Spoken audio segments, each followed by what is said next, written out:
국민의힘은 지난번 우리가 봤듯이 상복 시위하면서 왜 일 안 해요? 이재명 대통령한테 아니, 그야말로 막말을 쏟아내기도 했었고. 지금 예산철이라서 정말 일을 많이 해야 할 때인데 예산철이도 질의를 보면 일 관련된 질의가 별로 없어요. 어제도 뭐 대장동 항소포기 그 얘기를 어제는 또 하고. 경제부처 질의라서 예. 이런 뭐 제가 경제, 말씀 고용이나 예산에 아니면 경제나 R&D. 아니면 주식 관련된 것이나 산업에 관련된 네. 얘기들을 나눠야 하는데 그런 얘기를 안 하고 또 정쟁으로 가지고 와요. 지금 대장동 얘기는 예. 하고 싶어도 어제 할 일이 아니라 내일 모레부터 할 수 있는 얘기거든요. 근데 그러네요. 분야도 안 맞고 이거 원칙도 안 지키고 질서도 안 지키고 그냥 자기들 하고 싶은 얘기만 그냥 하는군요. 근데 자꾸 이렇게 정쟁으로. 정쟁으로. 근데 정치가 정쟁에 빠져 있으면 네. 국민들의 삶은 누가 챙깁니까? 정쟁에 빠져 있으면 안 돼요. 정치는 일을 해야 되는 거지. 네. 근데 국민의힘은 자꾸 방향성이 정쟁으로 몰고 가려고 하는 것 같습니다. 그게 너무 안타깝고요. 안타깝다. 대장동에 대해서 조금 말씀을 드리면 네. 어제 정성호 장관님께서도 말씀을 하셨지만 오늘 뭐 국민의힘은 지금 여기 또 대검 앞인가요? 네, 대검 앞에서 어. 이렇게 규탄 시위를 하고 있습니다.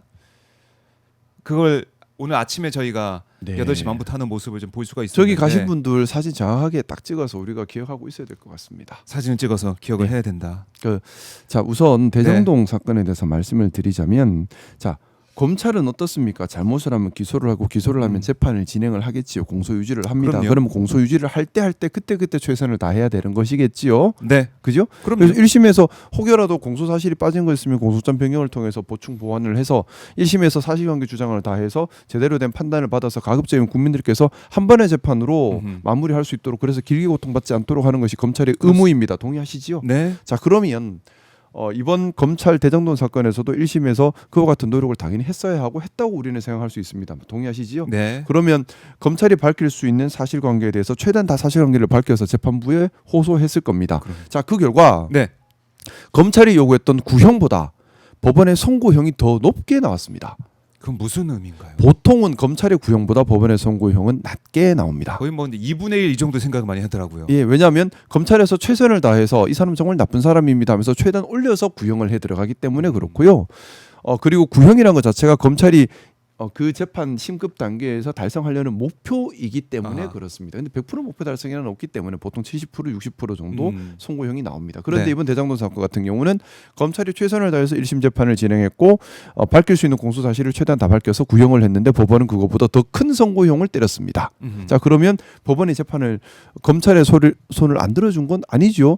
그렇죠. 검찰은 요만큼만 들어도 된다 했는데 이만큼 들어준 거예요. 어허. 자, 그러면 항소란 건 뭔가요? 항소라고 하는 것은 1심 때 우리가 100의 목표를 달성하고 싶었는데 60, 70밖에 달성이 안 됐으니 100을 더 달성해야 된다. 재판부가 판단을 잘못했다. 그러니 네. 항소해서 나머지 30 채우겠다는 게 항소지요. 그렇죠. 자, 재판부에 그러면 호소를 해가지고. 자, 그러면 우린 60만 채우면 돼 했는데 우린 100만 채우면 돼 했는데 법원에서 200을 채워줬어요. 그럼 항소할 이유가 있나요? 그렇네요. 그러니까 그리고 검찰에서는 그 얘기합니다. 우리 공소사실 더 밝혀야 돼. 그건 1심에서 했었어야죠. 만약에 왜 안 했어? 공소사실을 추가하거나 변경해야 될 것들이 있었더라면 네. 1심에서 했었어야죠. 음흠. 판사님 잠시만 요거 변경하고 다시 선고하십시오 했었어야죠. 왜 그걸 네. 안 하냐는 거죠. 자, 제가 첫날 우리 예산결산 대정부 질의할 때에 법무부에 그 질의를 했었습니다.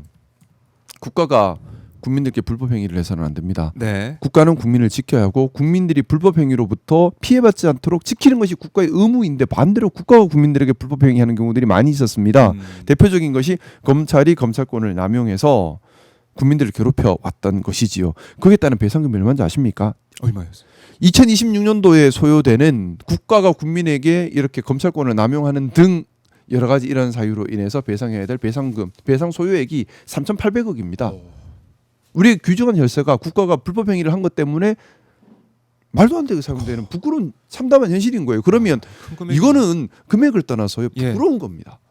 검찰이? 국가가 국민을 보호해야 하고 국가가 국민이 불법 행위로부터 피해받지 않도록 해야 하는데 국가가 나서서 불법 행위를 하고 있다. 네. 이건 용납할 수 없죠.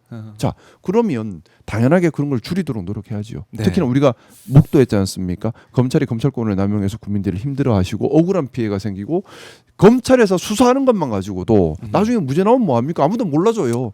3년 4년 재판 받는 동안에 그 사람은 사회적으로 경제적으로 파산해 버립니다. 아무도 몰라줘요. 그러면 잘못한 사람은 벌 받아야죠. 하지만 억울한 사람은 빨리 그 고통에서 벗어날 수 있게 해줘야 되는 겁니다. 나중에 국가비 형사배상이라는 게 뭐냐 하면 죄 없는 사람을 1심, 2심, 3심까지 끌고 가서 결국 무죄가 나오면 그건 국가가 잘못한 불법행위라고 해서 국가가 배상하게 하는 게 국가 형사배상이에요. 그 국가 형사배상액이 그렇게 천문학적 돈이 나오도록 한다면 이거 문제 있는 거예요. 그래서 대통령께서 국가 국민 괴롭히지 말라 한 거예요. 그 잘못한 사람 벌 받아야 됩니다. 당연합니다. 그건 당연하죠. 1심 때 열심히 해서 1심 때 결과 받으면 되는 거지요.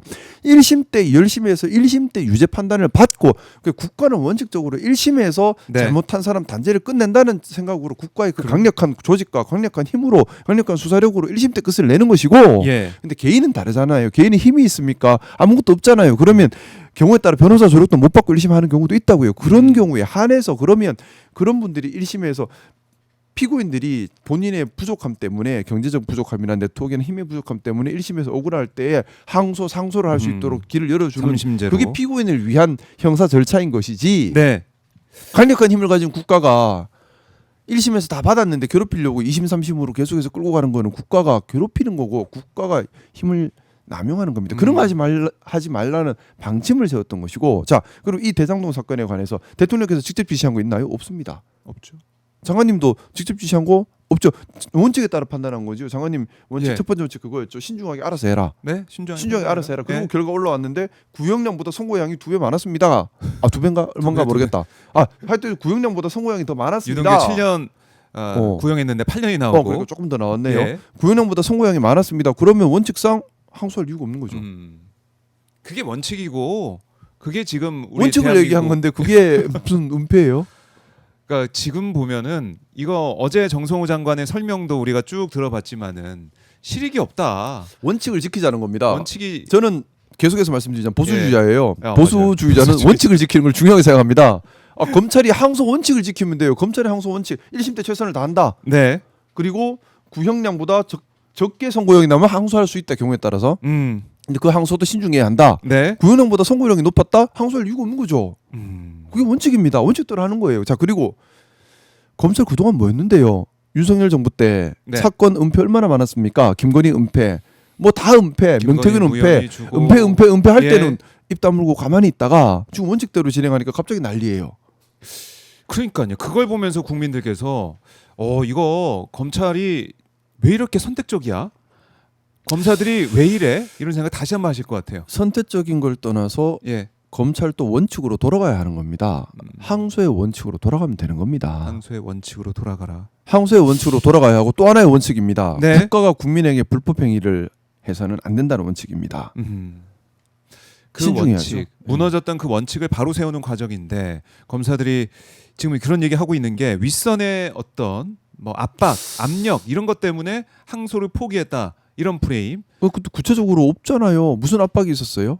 증명된 게 있나요? 소설이지 않습니까? 그리고 왜 항의할 때는 항의하지 않고 침묵하다가 네. 12.3 계엄 때 침묵하고 음. 김건희 사건 은폐할 때 침묵하고 최혜병 사건 은폐하려 할 때 침묵하고 김건희 사건, 명태균 사건 다 침묵하다가 네. 왜 원칙에 따라서 하라고 하는 것에 이렇게 그러니까 검찰이 이 이야기를 이렇게 뭐가 잘못됐다는 얘기를 하려면요. 그동안 전제가 원칙을 다 지켜오고 전제가 그거여야 됩니다. 예를 들어서 공소사실 1심 재판 진행 중에 공소사실이 잘못되었으니 변경하겠다. 근데 변경을 안 해준다. 이런 것이 있거나 아하. 아니면은 본인들이 구형을 10년 했는데 예. 3년밖에 선고 안 됐어요. 그리고 다툴 게 있어. 분명히 다툴 게 분명해. 판사님이 잘못한 게 명백해. 네. 그래서 항소하려고 하는데 못하게 이런 정도 돼야 되는 건데 그런 아하. 게 아니잖아요. 지금 검찰이 구형보다 선고형이 높았습니다. 검찰이 그걸로- 구형보다 선고형이 높았는데 그걸로 그러면 정리가 된 건데. 그죠. 그게 원칙인데. 아하. 근데도 항소한다는 거는 그냥 피고인 괴롭히는 것밖에 안 되잖아요. 음. 뭐 사실 더 떼야 되는데 못 더 뗐다? 그건 1심 때 했었어야지 왜 안 했어요? 일을 제대로 하지 않고 지금 이제서야 재판부의 판단도 이렇게 더 네. 형량을 더 높여서 나왔는데 이걸 또 항소하겠다. 항소를 안 하겠다고 했더니 원칙을 세우겠다고 했더니 막 난리를 핀다. 그래서 그런 의심도 드는 거 아닙니까? 남욱 이제 배 가른다고 얘기했던 정일건 이 검사 뭐 있을 수 없는 일이다 뭐 해명을 하긴 했지만 뭐 환부를 도려내는 그런 뜻이었다라고 얘기를 했지만 아니 밤에 불러가지고 배를 밤에 배 가른다고 얘기하고 배가른 거랑 환부를 도려낸다는 거랑 우리 국어의 의미 전달상 전달이 됩니까? 다른 아니. 얘기잖아요. 배를 가르면 환부가 드러나.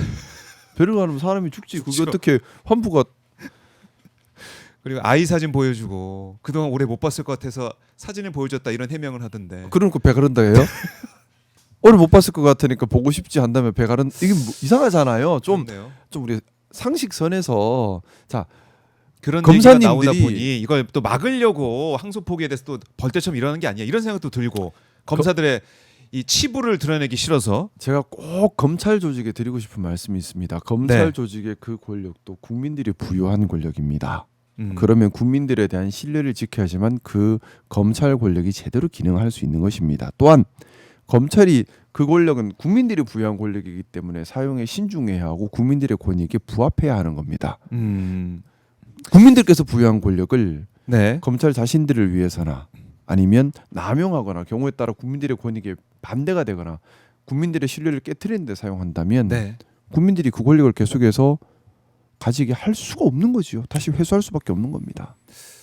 뭐 검찰 개혁 우리가 이제 검찰청 없어진다라고 얘기를 하고 있는데 그 1년 유예 기간 동안 무슨 일이 있을지 모른다라고 걱정했었죠. 근데 지금 보니까 그야말로 검사들의 항명 뭐 정성호 장관님 너무 고생하시는 것 같아요. 참 친윤 정치 검사들의 어떻게 보면은 뭐 쿠데타 그런 느낌이 드는 일반 상황이에요. 검사들은 또 그러지도 않아요. 예. 고생 현장에서요. 수사 현장에서 정말 고생하고 헌신하는 일반 검사님들 많이 계세요. 근데 몇몇이 정치 검사들이 분위기를 이상하게 자꾸 몰고 가요. 이렇게.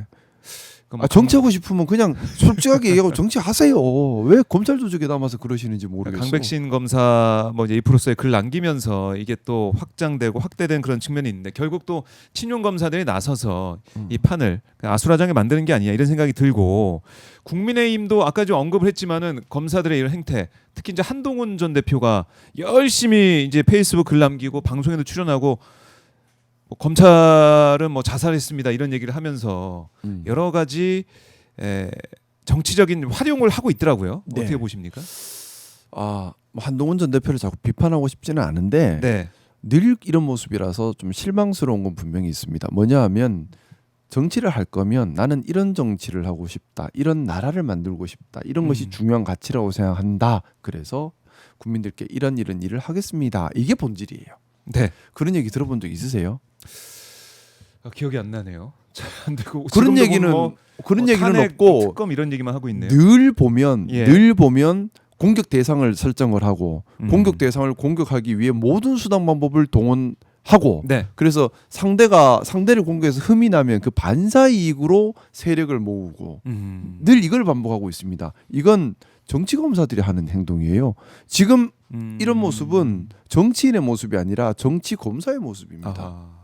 그러니까 한동훈 전 대표님이 정말 정치를 하시고 싶으시면 예. 정말 정치를 하시고 싶으시면 내가 어떤 정치를 해야 하는가, 어떤 방향성을 가지고 어떤 가치 추구를 가지고 국민들께 뭘 할까, 내가 어떤 행동을 통해서 국민의 복리에 기여할까, 나의 네. 정책 방향성은 무엇인가부터 얘기를 하고 그게 정치인 아닙니까? 네. 보면 늘 이렇게 싸움 붙이는 데 앞장서고 공격하는 데 앞장서고 무는 데 앞장서고 어땠습니까? 지난 대선 앞두고서도 한동훈 전 대표의 대선 선거 전략이 1부터 10까지 그냥 반 이재명밖에 없었습니다.